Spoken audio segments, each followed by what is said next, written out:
The salmon was slightly overcooked, and I knew it the moment I put it on the plate. But my son hadn't visited in 4 months, and I wasn't about to apologize for the fish. He sat across from me at the kitchen table, same table I'd had since before he was born, the one with the small burn mark near the left corner from when his mother set a pot down without thinking, back in 1987. He was telling me something about a new contract his company had landed in Calgary, something with a pipeline inspection firm, and I was listening but also watching my daughter refill her water glass for the 3rd time since we'd sat down. She did that when she was nervous. Always had. "Dad," my son said. And I noticed he set his fork down first, which he didn't usually do mid-sentence. "Why aren't you living in the condo yet?" "What condo?" He blinked. Then he looked at my daughter. She knocked her water glass with her elbow reaching for the napkin. It didn't fall, but it wobbled, and she grabbed it and held it with both hands like it might try to escape. And then she said she needed some air and walked out the back door without her coat. It was February in Sudbury, -16 outside. My son and I sat in the kitchen for a moment after the door closed. The salmon was getting cold. I could hear the wind against the window above the sink, that low whistle it makes when it comes in off the lake. "What condo, Ridley?" I asked again, and I used his name because I needed him to understand I was serious. He told me, 8 months earlier, around the time I'd moved out of the house where I'd lived for 31 years, the house I'd sold when my knees made the stairs too much of a negotiation every morning. Ridley had transferred $140,000 to his sister's account. For me, that was his word. For me, to put a deposit on one of those newer condos on Lorne Street that they'd been building near the art gallery, the ones with the elevator and the heated underground parking. He'd picked it out himself, he said. He'd even called the developer's office to ask about the units facing the park. He'd told my daughter to handle the paperwork because he was in the middle of a project in Fort McMurray and couldn't get back. He said he'd trust her to sort it, that she knew what I liked, that she'd been helping me with errands since I retired. He'd assumed I was living there by October. It was now February. I hadn't heard a word about any condo. For the past 8 months, I'd been renting a 2-bedroom on Paris Street from a landlord named Frank, who fixed nothing and charged $1,100 a month and kept the hallway smelling like industrial carpet cleaner. I'd told myself it was temporary. I'd told myself I was still looking for the right place. I'd told myself a lot of things to avoid sitting with the alternative explanation, which was now standing outside in the dark in -16 degrees without a coat. I called her cell phone. It rang 4 times and went to voicemail. Ridley said he was going to call her too. I said, "Give her a minute." I got up and cleared the plates even though neither of us had finished eating, and I stood at the sink and looked out the window at the backyard, at the motion sensor light that had clicked on when she went out, and I could see her shape by the fence, her breath making small clouds in the cold. She wasn't on her phone. She was just standing there. I dried my hands and put on my jacket and went outside. She turned when she heard the door. Her face was blotched red from the cold, or from crying, probably both. She was 41 years old, and she looked, in that moment, exactly like she did at age 9 when she broke the bathroom window with a tennis ball and came to tell me before I found out myself. That particular expression. Braced for impact, eyes already apologizing before the mouth could form the words. I didn't say anything. I just stood there. She said, "I was going to pay it back." The wind came through and I wished I'd grabbed a heavier jacket. I waited. What came out over the next 20 minutes, standing in the backyard while Ridley watched from the kitchen window, was this. Her husband, they'd been married 9 years, together for 11, had been diagnosed with non-Hodgkin's lymphoma in April of last year. Stage 3. She hadn't told me because she said she didn't want me to worry, and because he'd asked her not to tell the family until they knew more. I understood that impulse. I didn't agree with it, but I understood it. What followed the diagnosis was the kind of financial collapse that happens in the gap between what provincial coverage handles and what it doesn't. The drugs he needed, one of the newer targeted therapies his oncologist in Toronto wanted him on, weren't fully covered under Ontario's drug benefit plan. The out-of-pocket costs had reached nearly $60,000 by August. He'd had to take a medical leave from his job at the city. She'd cut her own hours to take him to appointments. Their savings were gone by June. When Ridley's transfer came through in August, she said she told herself she'd use just enough to cover the immediate costs, that she'd move the rest into an account, hold it, put me in the condo, and then find a way to replace what she'd borrowed without anyone knowing. She had a plan, she said. What was the plan? I asked. She looked at the fence. I was going to ask for overtime, and I had some RSPs I thought I could cash out. How much is left? She didn't answer right away. How much is left, sweetheart? 19,000, she said, and some change. So, $140,000 in August, 19,000 in February.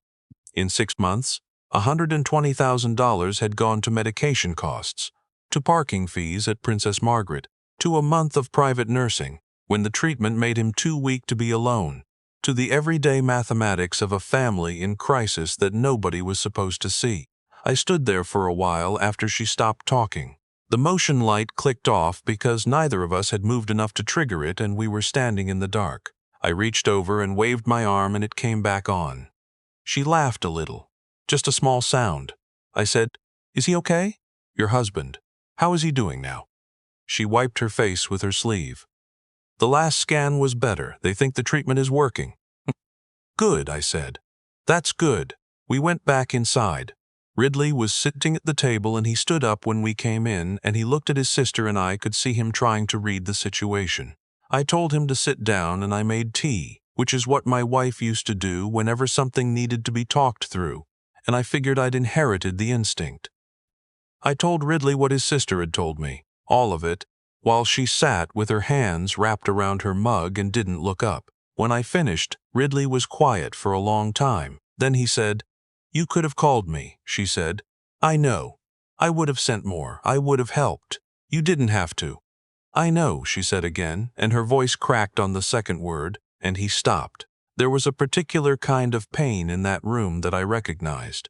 It was the pain of a decision that made sense at 3 in the morning when the bills were on the counter and the pharmacy was calling. A decision that seemed rational in the dark and became something else entirely in the light of a kitchen table in February. I had made decisions like that, not with money that wasn't mine, but I understood the tunnel that leads a person there. The way desperation makes arithmetic out of things that aren't supposed to be arithmetic. That didn't make it right. I want to be clear about that. My daughter had taken money her brother sent for me, and I had spent 8 months in an apartment with a landlord named Frank and a hallway that smelled like a hospital floor, and she had let me think that was just the shape my life had taken in retirement. That was a lie by omission that lasted 243 days, and I was not going to pretend it was nothing. But I was 67 years old, and I had watched people I loved make worse choices for smaller reasons, and I was not going to burn my family down in February over something that could be rebuilt. I told her what I needed. First, her husband needed to know that I knew. Not because I wanted to shame anyone, but because marriages don't survive secrets being carried by one person alone. And I'd watched that happen to 2 different couples I knew in the 80s, and it never went the way the secret keeper thought it would. Second, she needed to tell Ridley herself directly what she'd done and why, not have me translate it. I'd given him the facts, but the conversation between the two of them was theirs to have, and I wasn't going to manage it for her. Third, a repayment plan. Not because I needed the money the way she'd needed it. I was getting by. But because the structure mattered. Because saying I'll pay it back without a plan is just another version of the same problem. She nodded to all 3. She didn't argue or negotiate, which told me she'd already known, on some level, that these were the terms. Sometimes people need someone to say out loud what they already know they owe. Ridley drove home that night without finishing his tea. I didn't blame him. He needed time with it, and he was a private person with his hurt. Always had been. He processed things alone and came back with his conclusions. He'd call me in a few days. I knew him. My daughter sat at my kitchen table until almost 11, long after the tea went cold. Her husband called twice, and she stepped into the hallway both times. and I washed the dishes I hadn't washed after dinner, and tried to give her the privacy of the phone calls without actually leaving the room. Before she left, she hugged me at the door, a real one, not the side squeeze you give someone when you're already half-turned to go. She held on for a moment longer than usual. I said, "I'm glad he's responding to treatment," she said. "I should have told you in April." "Yes," I said. "You should have." She drove away, and I stood in the doorway for a bit longer than I needed to. It was still cold. The street was quiet the way Sudbury gets quiet in winter, that particular hush when the snow muffles everything and the only sound is the hum of a streetlight 2 houses down. I went back inside and sat at the kitchen table. The condo on Lorne Street. Ridley told me later that the unit he'd had in mind had already sold. Probably sold in September when no one called the developer back. He said there were others in the same building, that he'd look into it again in the spring when he was back in town. I said I was in no rush. The Paris Street apartment wasn't perfect, but it had big windows and I'd gotten used to the light in the afternoons. The repayment started in March. She set up an automatic transfer. $400 a month, which was what she said she could manage without putting pressure on the household while her husband was still on reduced hours. I didn't tell her to do more. $400 a month over time is not nothing. And it wasn't really about the number. Ridley came back for Easter. He and his sisters sat on the back porch for about 2 hours while I watched a hockey game inside and tried not to watch them through the window. When they came in, something had shifted. Not repaired, not yet, but shifted. The particular tension of an unaddressed thing had moved into the different weight of a thing that had been said. We ate the ham I'd made, and my son made a joke about the salmon from February being better than what I'd just served, and I told him he was welcome to cook next time. My daughter laughed. A real one this time. Months passed the way they do. Her husband finished his final treatment cycle in June. The scan in August showed clear. I got a text from her the day they got the news. Just 4 words and a period. It worked. He's clear. I sat with my phone for a minute and then I typed back, "Best news I've heard all year," which was true. I'm not a man who talks much about what I feel in the moment. Never have been. But I've thought about that winter a lot. About what I could have done with my anger. About the version of events where I let the betrayal be the loudest thing in the room. I could have. There were about 45 minutes that evening, between Ridley setting down his fork and my daughter coming back in from the cold, where I could have chosen a different kind of evening altogether. I didn't. For a lot of reasons. Because I'm old enough to know that being right is not the same as being whole. Because I'd watched my own father lose a son over a land dispute in the 90s and spend the last 12 years of his life with a gap in his family that nobody talked about and everybody felt. Because the look on my daughter's face in the backyard, that braced 9-year-old look, told me she already knew exactly what she'd done and didn't need me to make it worse. And because her husband was responding to treatment, and that mattered more to me than being owed something. The condo on Lorne Street eventually had another unit come available, on the 4th floor, facing the park like Ridley had wanted. He called me in November to tell me about it. I went to see it on a Thursday afternoon in December, took the elevator up, stood at the window and looked at the park with the snow on the benches.